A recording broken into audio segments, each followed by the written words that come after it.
Live TV, सच सबसे आगे। नमस्कार, मैं हूं रंजीत झा और आप देख रहे हैं द लाइव टीवी। भाजपा शासित सरकारों ने मुसलमानों के प्रति मन में कितनी नफरत भरी भावना पाल रखी है, इसकी चर्चा अब अंतर्राष्ट्रीय स्तर पर होने लगी है। ह्यूमन राइट्स वॉच, जो अंतर्राष्ट्रीय संगठन है, मध्य प्रदेश की भाजपा सरकार की जमकर आलोचना की है। इस संगठन ने कहा है कि ये लोग जानबूझकर एक तरफा कार्रवाई करते हैं और इसकी भर्त्सना की गई है। दरअसल मध्य प्रदेश के गृह मंत्री नरोत्तम मिश्रा को लेकर ह्यूमन राइट्स वॉच ने कहा है कि इनके एक आदेश के बाद मुसलमानों के घर को तो बुलडोज कर दिया गया, लेकिन उसी हिंसा में हिंदुओं के भी एक्यूज्ड थे, लेकिन उन पर कोई कार्रवाई नहीं हुई। इसकी चर्चा अब अंतर्राष्ट्रीय पटल पर होने लगी है। क्या भाजपा शासित सरकारें जानबूझकर मुसलमानों को प्रताड़ित करती हैं, उनके ऊपर अन्यायपूर्ण व्यवहार करती हैं और कानूनों का दुरुपयोग किया जाता है? तमाम संवैधानिक व्यवस्थाओं को ताक पर रखकर बुलडोजर लेकर निकल पड़ने वाली इन भाजपा सरकारों को क्या कहा जाए? उत्तर प्रदेश से शुरू हुआ यह सिलसिला मध्य प्रदेश में भी उसी तरह फल फूल गया। इतना ही नहीं, असम में भी, कर्नाटक में भी, कई राज्यों में, बिहार भी पहुंच गया। तमाम राज्यों में बुलडोजर नीति का प्रयोग किया जाने लगा। तमाम नियम कानूनों को ताक पर रखते हुए कोर्ट हैरान है, हाई कोर्ट हैरान है, जिला कोर्ट हैरान है कि भाई ये देश में चल क्या रहा है। कोर्ट फिर किस लिए है? किसके घर पर बुलडोजर चलाना है, किसकी कुर्की करनी है, ये आदेश कौन जारी करेगा? पुलिस अपने हिसाब से बुलडोजर लेकर किसी के घर को भी रौंद डालती है, जमींदोज कर देती है। इसको लेकर अब अंतर्राष्ट्रीय स्तर पर चर्चा हो रही है। क्या हमारे भारत की यही पहचान है जहां पर समुदाय विशेष के खिलाफ ही कार्रवाई की जाएगी, मुसलमानों को ही निशाना बनाया जाएगा? इस संबंध में द वायर ने एक रिपोर्ट भी प्रकाशित की है जो ह्यूमन राइट्स वॉच के आधार पर ही है।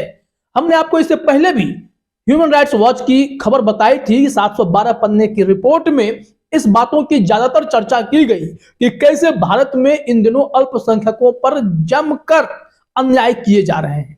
खास करके वैसे समाजसेवी, बुद्धिजीवी जो अल्पसंख्यक हैं, समाज के लिए आईना बनकर सामने आए हैं, मुद्दे को उठाते हैं, उनके ऊपर कार्रवाई की गई, उन्हें जेल में डाला गया, पॉलिटिकली मोटिवेट होकर उन सब पर कार्रवाई की गई। ये सारी बातों का जिक्र ह्यूमन राइट्स वॉच ने किया है।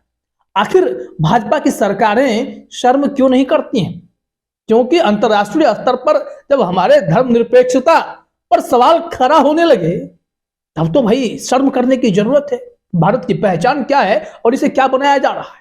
तो चलिए जरा द वायर की वो रिपोर्ट देखते हैं, क्या जानकारी दी गई है, नरोत्तम मिश्रा ने क्या किया था जिसको लेकर जमकर भर्त्सना की गई है। द वायर ने ट्वीट किया है, the BJP home minister Narottam Mishra carried out demolitions of the homes of 3 Muslim men alleged to have participated in inter-communal violence but spared similarly accused persons from the Hindu community। इसमें कहा गया है कि BJP के गृह मंत्री ने जो आदेश जारी किया उसमें 3 मुस्लिम परिवारों के घरों को बुलडोज कर दिया गया, डिमोलिशंस किया गया, ध्वस्तीकरण, जो कि इंटर कम्युनल वायलेंस में लिप्त थे। उन पर आरोप ऐसा लगा कि इन्होंने 2 समुदायों के बीच दंगा कराने के दौरान आरोपी बने थे। वहीं जब 2 समुदाय की बात होती है तो उसमें दूसरा समुदाय भी होता है। तो हिंदू के तबके से जो लोग थे, जो आरोपी थे, उनके घर पर इसी तरीके की कार्रवाई क्यों नहीं हुई? उनके घर को क्यों छोड़ दिया गया? इसको लेकर सवाल खड़े हुए हैं और यह बात अंतर्राष्ट्रीय स्तर पर उठी है। एक तो जो बुलडोजर नियम लेकर सरकारें चल पड़ी है वो ही गलत है। दूसरी तरफ से अगर कार्रवाई हो रही है तो फिर समुदाय विशेष को देखकर कार्रवाई क्यों हो रही है? इसको लेकर जो है मुद्दा उठा है। अब जरा खबर में आते हैं, खबर में क्या बताया गया है वो भी आप अपने स्क्रीन पर देखिए। हेडलाइन में है, collective punishment for Muslims, human rights watch slams demolition drives in BJP ruled state. साफ साफ इसमें कह दिया गया है मुसलमानों के खिलाफ जो है ये सामूहिक सजा तो दी ही जा रही है, लेकिन ह्यूमन राइट्स वॉच ने बीजेपी रूल्ड स्टेट में डिमोलिशन ड्राइव को गलत बताया है। इसकी जमकर आलोचना की है कि ये नहीं चल सकता है, ये संवैधानिक नहीं है। किस पर कार्रवाई करनी है, कब क्या आदेश होता है, ये कोर्ट तय करता है। ये हमारे सरकार या प्रशासन के पास यह शक्ति नहीं है कि सो के उठे और टारगेट कर लिए कि आज 10 मुसलमानों के घर पर बुलडोजर चला देना है। और बाद में जब सफाई मांगी जाए तो कह देंगे कि नगर निगम के नियम से तोड़े थे। ऐसे तो देश भर में कितने घर मिल जाएंगे जो नगर निगम के हिसाब से फिट नहीं है, उनका नक्शा सही नहीं है, उनके घर को गिरा देंगे क्या? एक और सबके सर पर छत की बात करती है यह सरकार और दूसरी तरफ लोगों के घरों को जमींदोज कर रही है। ये डबल फेस्ड क्यों है? ये दोहरा रवैया किस प्रकार का?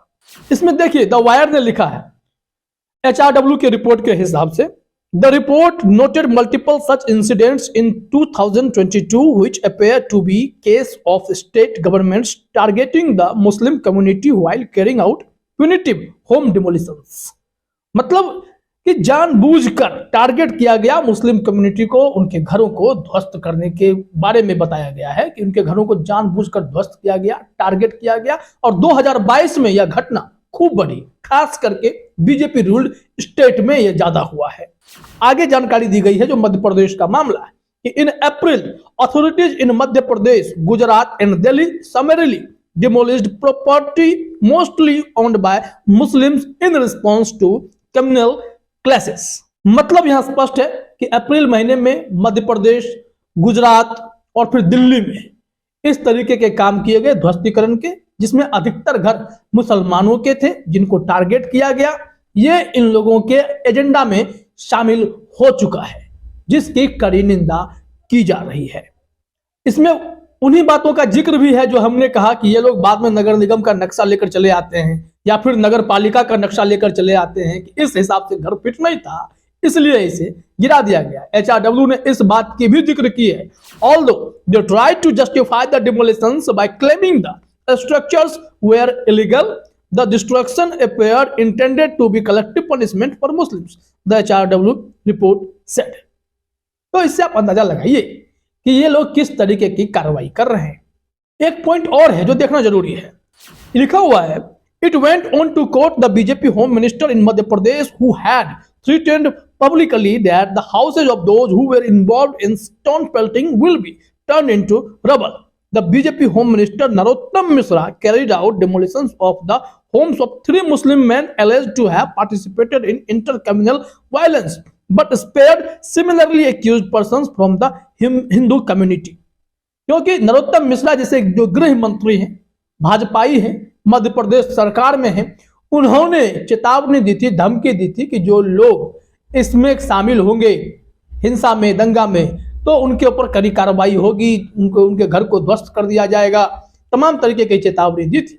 फिर जब इंटर कम्युनल वायलेंस था तो दोनों पक्षों के बीच का मामला हुआ तो मुस्लिम आरोपियों के घर को बुलडोज कर दिया गया, लेकिन इसी तरीके की घटना में हिंदू आरोपी जो थे उनके घर को छोड़ दिया गया।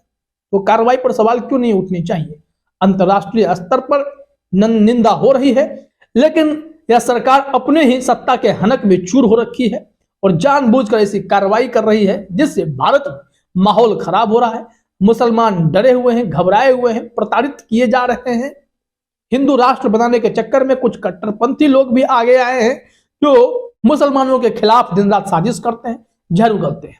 और ये बुलडोज सिस्टम, ये काफी खराब नियमों को लेकर सामने भाजपा की सरकारें आ गई हैं, जिसके चलते कई घर बेवजह शिकार हो रहे हैं, प्रताड़ित हो रहे हैं। इन पर लगाम लगाने की भी जरूरत है।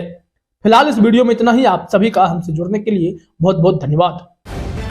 द लाइव टीवी, सच सबसे आगे।